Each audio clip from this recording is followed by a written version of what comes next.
los datos bien claros cuando ustedes van a luego escribir en esto. Ustedes se ponen a escribir muy bien el paciente registra, ya pueden cometer errores, no puede ocurrir. La técnica debe estar con información fidedigna, veraz. Y por eso, al menos en este caso, ustedes tienen que tomar anotaciones y luego después ya elaborar el texto para poder ingresar. Aparte de eso, es un documento legal porque todo lo que nosotros registramos finalmente es lo que nosotros damos fe que ha ocurrido con el paciente. Si, por ejemplo, un paciente, algo muy grosero, se cae estando hospitalizado, eso tiene que estar registrado en nuestra evidencia. No puede no estar registrado. Eso sería una omisión grave, sería una falta ética y legal.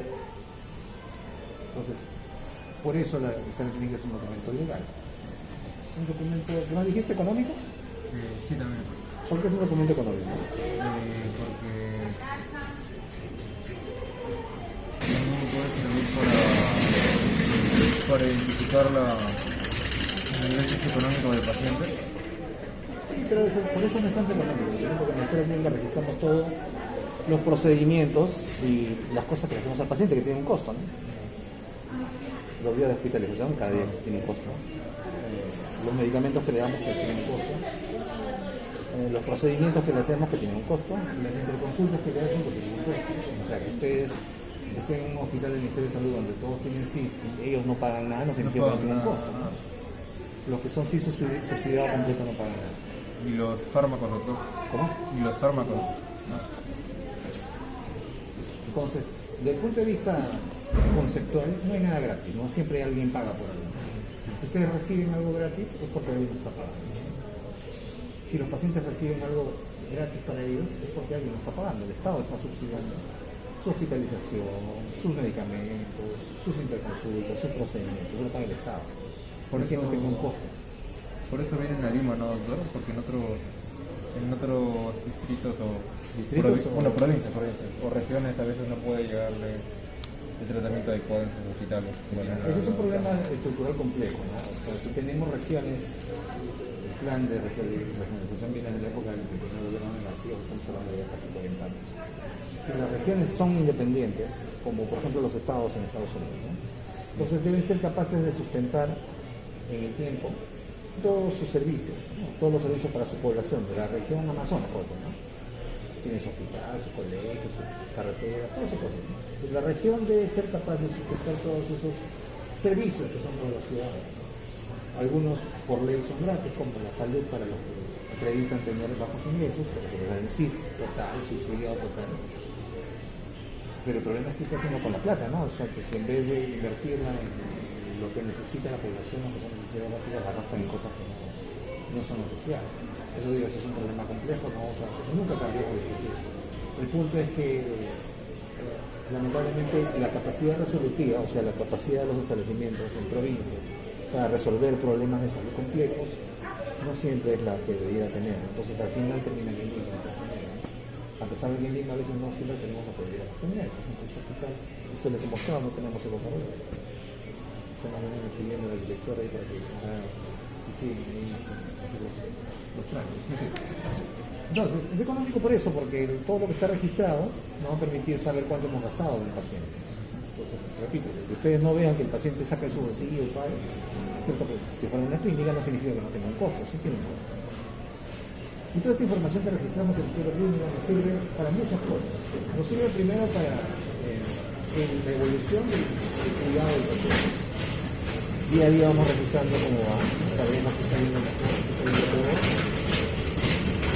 Eso probablemente sea el uso o la utilidad más importante. Lo registramos porque necesitamos algo que nos muestre cómo va evolutivamente el paciente, hospitalizado, en consulta externa, cuando se va a otro lugar, etc. El siguiente uso que es importante es el uso estadístico. Cuando nosotros tenemos la historia clínica, podemos tomar información estadística. ¿Cuántos pacientes se hospitalizaron en enero? ¿Cuántos pacientes de los que se hospitalizaron en julio tuvieron neumonía? ¿Cuál fue el diagnóstico más importante en hospitalización? ¿Cuál fue el diagnóstico más importante en consulta externa en cardiología o en neumología? Entonces es el uso estadístico de los datos de la historia clínica. El otro uso importante de la historia, de los datos de la información de la historia clínica es el uso para la investigación. Cuando ustedes necesitan investigar una condición de salud de cualquier tipo, necesitan la información clínica de los pacientes. Esa información clínica de los pacientes está en la historia clínica de hospitalización, de consulta externa, etc. Cuando, por ejemplo, se hacen protocolos de investigación en pacientes que no están hospitalizados y que no pertenecen de manera regular a un establecimiento, se arman expedientes clínicos, que son históricos. Entonces, para todo eso sirve la historia clínica, para muchas cosas más, ¿no? Pero esos son los tres usos principales. Eso supongo que deben haberlo dicho en la clase, ¿no? Entonces, eso es lo que vamos a hacer al final de cada semana con la historia clínica, ¿no? Esta semana les he dicho que no voy a ser muy exigente, solamente les voy a pedir que me lleven su historia hasta la parte de anamnesis, procediendo a lo segundo. ¿Cuáles son las partes o las dos partes más importantes de la historia clínica? Ya, espérate un rato ahí. No, las dos partes grandes. Anamnesis, sí.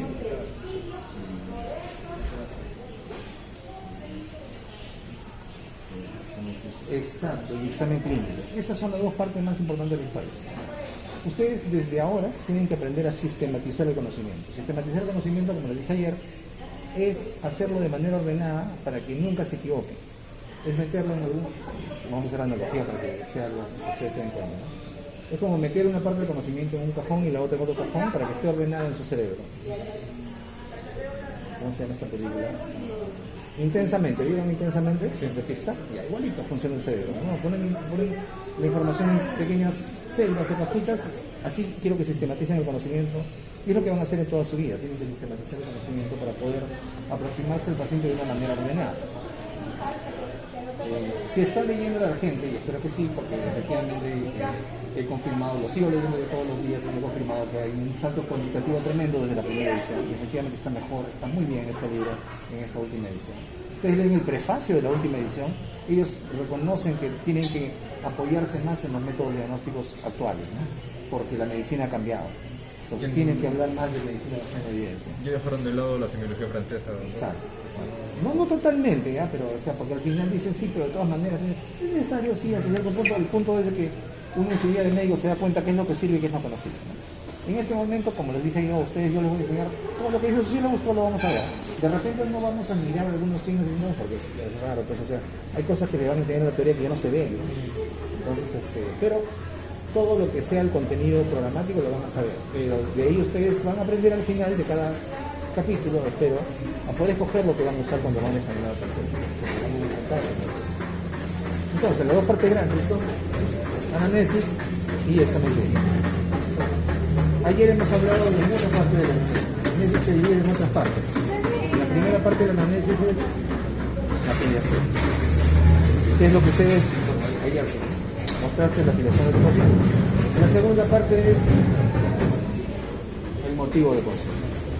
Cuando hablamos del motivo de consulta, ¿cuáles son las partes de esa sección de motivo de consulta?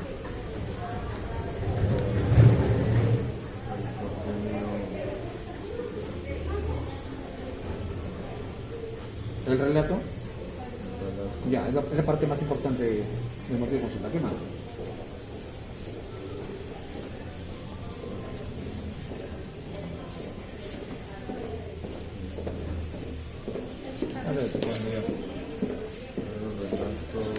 ¿Qué más?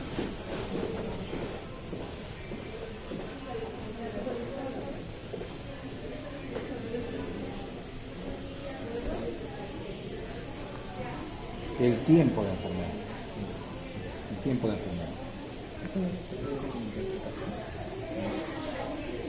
O sea, dentro de la enfermedad actual está el relato.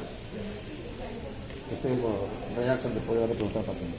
Con eso ustedes sacan el tiempo de enfermedad, la forma de inicio, el curso y los signos y síntomas. ¿Está bien o no? Sí. Todo eso ¿dónde está? En el relato, pues en la parte de enfermedad actual. Motivo de queja, enfermedad actual. Porque se dan cuenta, yo no tengo que leerlo, está en mi cabeza. Y así tiene que estar en su cabeza. Se le preguntan al paciente, señor, ¿por qué viene? ¿Qué estaba haciendo cuando vino? No, con todos los que vienen. Después entonces hacen el relato. Redactan, ya. Entonces el tiempo de enfermedades, una semana. La forma de inicio fue brusca. El curso de la enfermedad fue progresivo. Y los signos y síntomas principales son dolor abdominal, fiebre, etc. Ustedes llegan, si bien es cierto, la historia está ordenada al revés, ¿no? O sea, el tiempo de enfermedad, forma de inicio, curso, signos de síntomas, y abajo está el relato. En realidad ustedes, les dije ayer, lo que hacen es primero preguntarle al paciente, obtienen la información y con eso ya concluyen el problema. ¿Ok? Esa es la parte de enfermedad actual. Luego viene ahí antecedentes. Eso es lo que vamos a hablar hoy día, y que ustedes tienen que haberla preguntado por completo. Yo les pido que hoy día van a completar esa parte, pero ahora vamos a ir a hablar con un paciente que yo necesito, que es un paciente de ustedes. Vamos a preguntar algunas cosas para tratar de establecer justamente sobre la enfermedad actual, cómo podemos hacer el interrogatorio para poder tomar la información. Le voy a pasar primero, le voy a preguntar si podemos hablar con ella y luego voy a...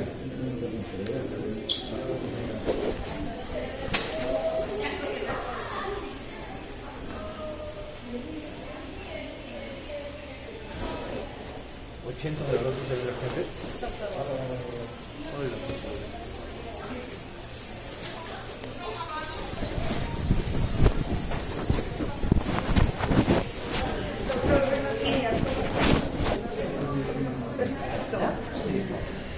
Doctor, la anamnesis y el examen clínico, buenos días.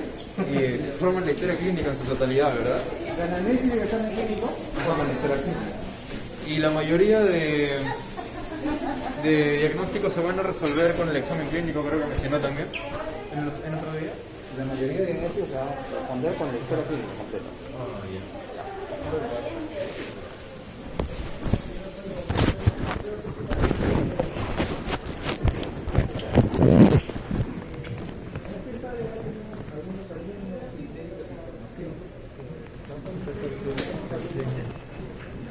Sí, antecedentes. Esa es la tercera parte, ¿te acuerdas? Porque datos de identificación, su DNI, nombre, todo yo decimos. Motivo de consulta, el siguiente en tu caso. Buen día. Las señores, la Buen señora día. Sandra Prado, que son alumnos de la Universidad Ricardo Palma, son alumnos de introducción a la clínica que están aprendiendo para interrogar a los pacientes. ¿Ya? Entonces, en esta oportunidad yo le voy a preguntar a ella, ¿ok? Sí. Yo le voy a preguntar para hacer las cosas más rápido. Yo ya sé qué es lo que tiene la señora, es un interrogatorio por eso dirigido, sin embargo, lo que quiero que presten atención es básicamente de qué manera yo trato de dirigir la conversación. Sí.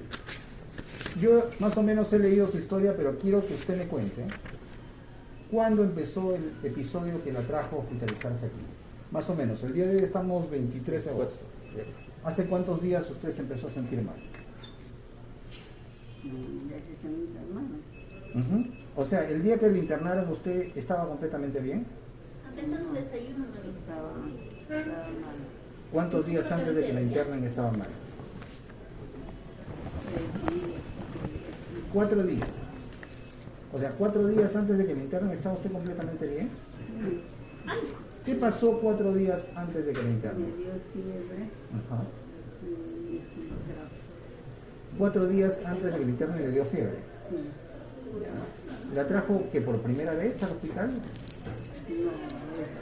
la otra vez, también así pasamos toda la noche y hicimos nada, y de ahí la mandaron para... ¿La otra vez cuándo ha sido? Hace un año. Ya. Ok, pero eso en este momento no es importante. Me interesa lo que pasó ahora, este año. 4 días antes del ingreso que tenía fiebre y qué más. Y ahí no podía caminar. ¿Por qué? Sentía dolor en las piernas tenía disminución de la fuerza. ¿En ambas piernas o en una pierna? En ambas piernas. 4 días antes del ingreso. ¿Sí? Ok. Dan cuenta, hay un punto importante. 4 días antes del ingreso la señora ya tiene un síntoma importante, un signo importante que es disminución de la fuerza. Se caía, perdía la fuerza. Sí. Aparte de la disminución de la fuerza en las piernas, ¿había algo más que tenía? ¿Estaba hablando normal o estaba hablando como arrastrando las palabras? No hablaba tan bien porque mi hijo me decía que... ¿No le entendía bien? ¿Que le parecía que estaba un poco entrecortado en la forma de hablar? Aparte de las piernas, ¿alguno de los brazos disminuyó la fuerza?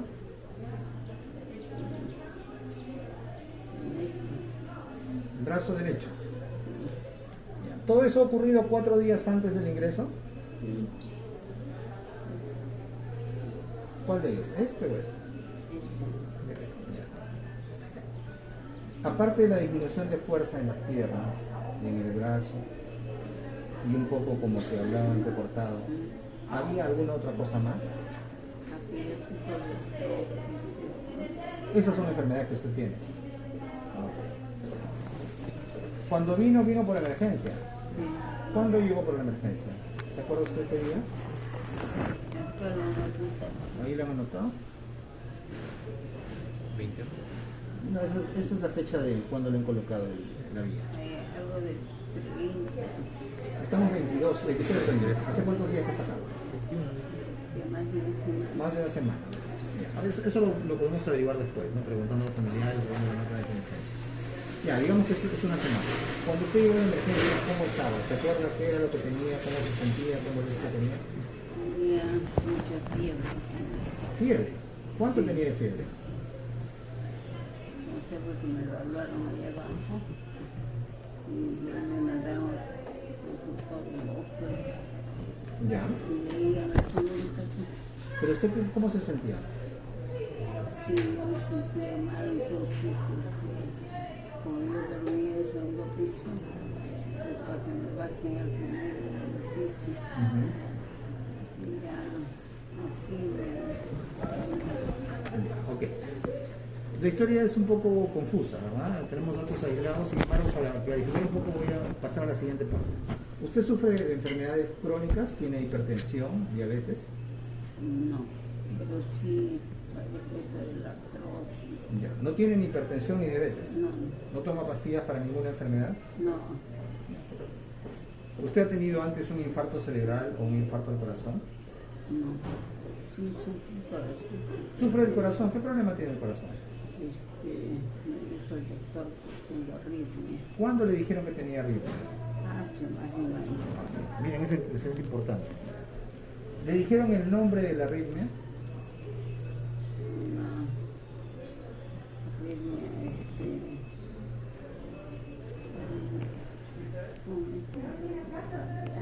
arritmia, Arritmia cardíaca. Es un error de los médicos, ¿no? Los médicos le decimos cosas generales a los pacientes. Y cuando necesitamos sacarle información a los pacientes, ellos no saben, nos dicen lo mismo que le dijo el médico, algo muy general. Y nosotros como personas de salud necesitamos la información exacta. ¿Dónde debería estar esa información? En una historia clínica antigua, ¿no? O los pacientes deberían tener, como tienen en otros países, una historia clínica digital, electrónica, a la cual podemos acceder desde cualquier punto en que estén, tanto el paciente como el médico. Entonces yo no tengo que estar preguntándole tantas cosas, sino que ya tengo la información exacta, como tiene que ser. Para eso sirve la historia clínica, para saber quién es el paciente. Entonces el paciente se equivoca, el paciente se olvida, así nosotros nos olvidamos. El paciente se equivoca, se olvida, confunde la información. Yo necesito información exacta, porque una cosa es que me digan, como ellos, ¿no? Es una paciente que viene por ese cuadro clínico, que es un poco confuso, pero va tomando más o menos forma, y luego le pregunto el antecedente, y si se olvida, como que la cosa queda en el aire. Pero ahora ya va teniendo un poco más de forma. Ella es una paciente que tiene un antecedente de una arritmia cardíaca, que ha venido por un cuadro de disminución de fuerza, primero en las piernas, luego dice en el brazo, y un poco de trastorno del lado. Fiebre. Lo de la fiebre parece un poco fuera de foco, ¿no? O sea, parece que el cuadro predominantemente es... Sí, pero ¿de qué tipo le pareciera que fuera una afectación de qué sistema o de qué aparato? ¿Óseo les parece? Ocio. A ver.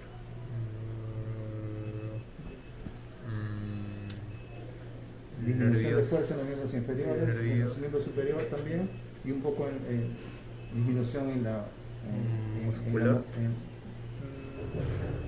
Ya, pero si fuera muscular puro, no tendría tanta área afectada, ¿no? Nervioso entonces. ¿Qué tipo de enfermedades probablemente pueden producir este tipo de cuadro clínico, en el cual se afectan grandes grupos musculares con disminución de la fuerza o la sensibilidad?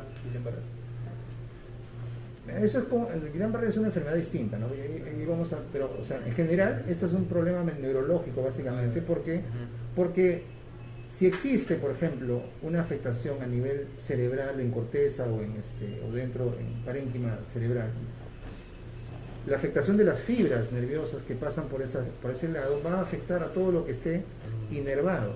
Ustedes saben que existe una correlación directa entre la corteza cerebral y el área motora y el área sensitiva de todo el cuerpo. El cuerpo se encuentra representado ahí dentro de la corteza cerebral. Eso se llama homúnculo motor y sensitivo, ¿no? Ok. Entonces, si ocurre algo ahí, se va a afectar grandes grupos musculares, ¿no? Partes importantes del cuerpo. Entonces, parece que puede ser eso. Ahora, ¿cuál es la etiología? ¿Qué ocurrió ahí? Eso todavía no lo sabemos. Tendremos que preguntar más, examinar y ver. Pero ya nos dio un dato ella, el antecedente. Tenía una arritmia cardíaca hace un año, dice, ¿no? No, hace tiempo. ¿Hace más tiempo? ¿Más de un año? Más. Más de un año. Ok. Entonces, el día de hoy, abusando de su buena fe, le voy a dejar con mis alumnos unos momentos para que le empiecen a preguntar varios antecedentes, quiere decir varias cosas de su vida, que tienen que ver con las enfermedades que ha tenido, que tienen que ver con cómo ha sido su vida hasta este momento, cuando era niña, pequeña, dónde ha vivido. Esas cosas le van a preguntar mis alumnos, porque luego van a ir a reportarme para que yo sepa si ellos han tomado la información de manera correcta. ¿Ok? ¿Está usted de acuerdo? ¿Sí? No más de 20 minutos con ella, ¿ya? Porque si no también se agota, ¿no? Hay que tener en cuenta eso. Entonces le van a hacer a ella la anamnesis de la parte de antecedentes. Ya vimos la historia un poco más o menos. Pueden ampliar un poco si quieren la historia, vayan tomando sus notas y luego en 20 minutos tomen los datos de antecedentes. ¿Okay? Ya tenemos los datos. Me olvido. Claro, por supuesto, pues, por supuesto. Ya tenemos los datos así groseramente de enfermedad actual. Entonces ahora le vamos a preguntar antecedentes personales, que son generales, fisiológicos, patológicos y también de pasados familiares. Aunque en este caso no parece ser muy relevante, pero igual tenemos que preguntarlo. Podemos hacer una historia clínica completa. Ya conseguí para ustedes el modelo de historia del hospital. Gracias, doctor. ¿Ya? Pero todavía no se lo va a pasar. Porque primero tienen que trabajar ustedes. Los modelos, los formatos sirven para matar el ingenio. Ustedes tienen que hacer sus propios formatos. Entonces tienen que desarrollar su propio trabajo. Entonces van a conversar con la señora y luego que terminan hacen un resumen los tres, hacen parte del trabajo grupal, se van a ver a sus pacientes para completar la parte que les falta, ¿ya? Porque tienen que completar los antecedentes y tienen que completar tu paciente todo el relato que está totalmente desordenado. Incluso se dan cuenta que aquí todavía faltan algunos datos, ¿no? Pero ya va a tomar, hola, ¿qué tal? Buenos días. ¿Ya? Buen día. Listo, y luego de eso dicen, ¿será pues entre la señora y lo otro será una hora? Creo que sí, ¿no? Sí, más o menos. Sí, 9:30 nos encontramos abajo. Okay. ¿Ya? Señora, muchas gracias. Doctor, disculpe, entonces la tarea es también una historia clínica de la paciente. No, solamente los antecedentes. Quiero ver cómo le toman los antecedentes porque yo ya sé los antecedentes de ella. Ok, doctor. Ya. A ver. Sí, lo tengo anotado acá. A ver. Disculpe. Vivienda, alimentación, uso, vestimenta, hábitos y alcohol.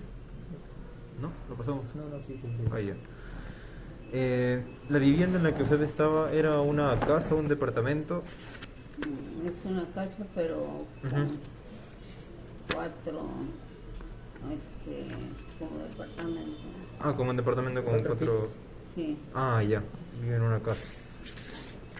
Vivienda, casa en 4 pisos. Ya. Tenía todos los servicios básicos ahí, ¿verdad? Sí. Luz, agua potable. Sí, Ok. todo. ¿Vivía usted sola o con algún familiar? Con nietos y mi esposo.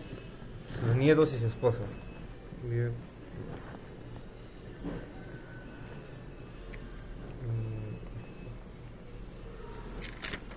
¿En qué distrito vive usted, me podría decir? Magdalena. Magdalena.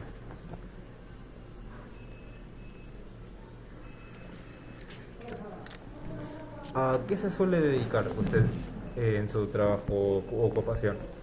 No, ¿Ama de casa o bueno, tiene un de trabajo? casa, pero el último día no, porque se me hinchó los pies. Ya. Claro, pero hasta cuando estaba bien era ama de casa. Cuidaba, se dedica a cuidar a sus nietos. No, ya están Ya jóvenes. están jóvenes, ok. ¿Usted tiene malos hábitos nocivos? O sea, como alcohol, tabaco. ¿Usted tiene hábitos nocivos? Alcohol, tabaco, no, nada. ¿Le gusta el café? Así me gusta, pero no podría tomarlo porque tengo hígado graso. Ah, tiene hígado graso.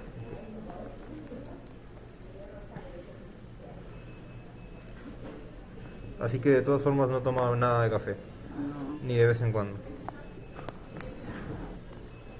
Tabaco tampoco, ni alcohol. no. No, nada.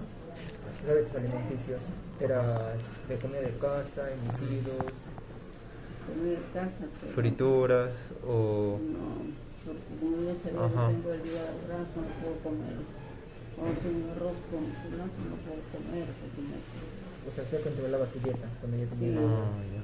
tomaba sopa. ¿No? ¿Desde hace cuánto tiempo que sabe que tiene usted hígado graso? Sí, Varios años ya. Varios años. sí. Ah, ya. Así que intenta cuidarse en su dieta, lo bueno.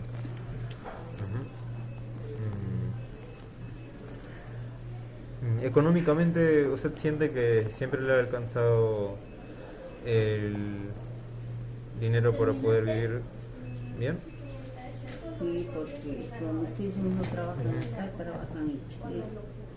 Ellos me daban 150 para mí, 150 por trabajo. Ah, ya. Entonces sí, no tiene problema por ese lado. No, Ok. Psicosocialmente, ¿usted se siente bien en el lugar en donde vive, en su casa? sí, Sí, no tiene ningún problema por ese lado. En cuanto a sus vacunas, ¿recuerda si desde niña, desde que nació, le vacunaron con todos los así, necesarios? pero ahora el mayor, tres vacunas recibí. Ah, del COVID seguro. O contra otra cosa. No, para saber si es que me puedo vacunar. ¿No? Ah, La ya. cardióloga me escribió y me dijo sí puedo vacunar. Ah, entonces recibió 3 vacunas. Ah, ¿Recuerda para qué era? era para las vacunas que estaban poniendo antes. ¿Del coronavirus? No, era ¿O cuál? No, influenza. ahora estábamos en pandemia, pero El COVID. COVID. El COVID. COVID. En pandemia estamos el COVID-19. El coronavirus. no sé si. De seguro eran eso ahí, porque 3 dosis es coronavirus. Ujú. Es que el resto ya no lo puse. Ah, claro, pero bueno, cuando le den delta sería bueno que se ponga una más por si acaso. Pero con 3 está bien. ¿Alguna vez usted donó o recibió sangre? No, No, nunca. Ni en estos momentos le han transfusionado sangre. Jamás. Ok. A ver, fisiológicos.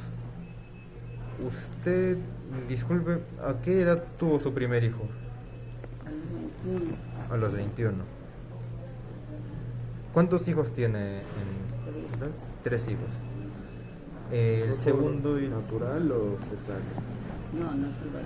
Natural o cesárea. Los 3 naturales.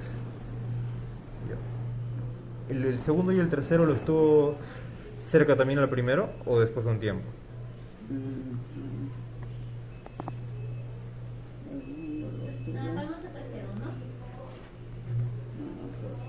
Ah, ya.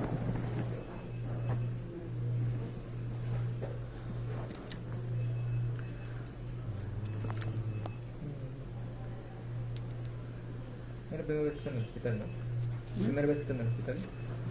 Antes de venir. O ya había estado antes. O ya había estado. Sí, una vez bajo un poco de emergencia y se pasó toda la noche sacando muerte. Ya. Y de ahí me mandaron a la casa, era ambulatorio, ¿no? Ajá. Y una hora que no estoy quedando. ¿Esa primera vez que fue por el hígado graso exactamente? No, por otra cosa y venía porque no podía caminar. O sea, ya había venido anteriormente porque por el mismo problema. No podía caminar porque no le daba fuerza. Claro, pero la vez pasada no, porque ¿No fue tan grave? no tenía que ver al cardiólogo, que el tiempo que me trata. Ah, también aprovechó para ir a ver al cardiólogo. Sí, pues, pero como yo perdí la memoria hace tiempo, no sé por qué tiempo, entonces no me acordaba de nada. Ah, siento que ha perdido la memoria en parte. Sí, más o menos hasta qué etapa de su vida recuerda. En su mayoría, ¿no? Hasta los 50, 40 años. ¿Tiene recuerdos de su niñez? No, esa es mi ¿Y en qué etapa de su vida más o menos no recuerda bien?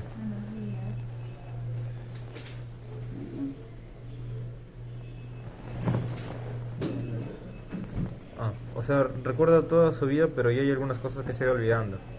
Ya.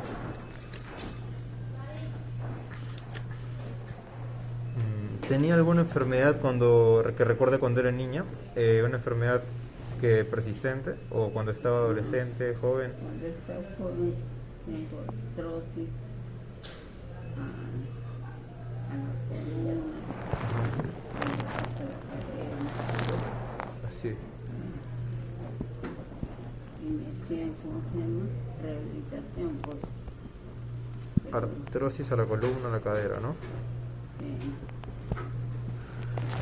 Desde joven ya estaba con esos dolores. Ok. Pero ninguna enfermedad como diabetes mellitus, No. tuberculosis, asma, nada. ¿Alguna cirugía se realizó? No, Tampoco. Y es la segunda vez que lo hospitalizan, ¿verdad? primera. La primera. Ya. El otro fue así, Solo por emergencias. por Sí, eso, claro. entró ahí, hicimos análisis y a la casa dijeron, va a venir así.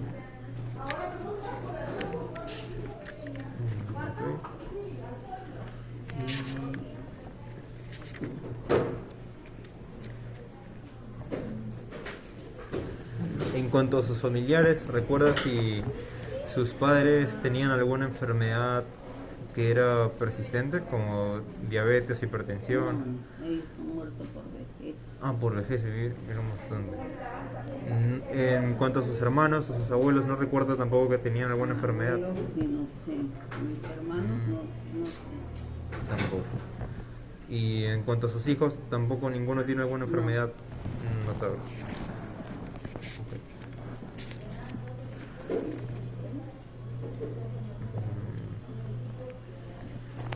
Bueno, creo que eso sería todo yo.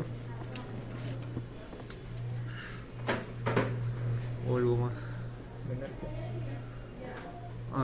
Disculpe, ¿a qué edad más o menos usted empezó a menstruar? A los 14 años.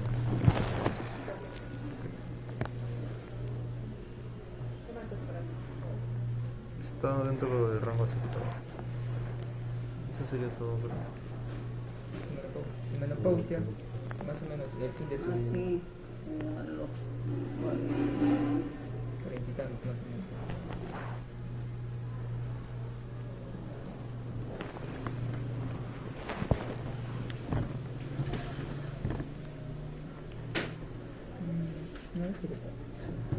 Muchas gracias. Gracias. Cuídese. Hasta luego. Sí, pues.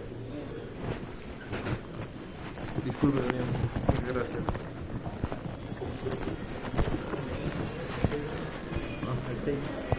Sí, por eso, ¿no? El 6 de la artrosis. Pasó de neurosis y es algo nervioso, quizás. Y que yo le estoy afectando con el tiempo. Tiene arritmia, pero no sabe cuál. 1:30 dijo el doctor, ¿no? Sí, ¿qué hora es?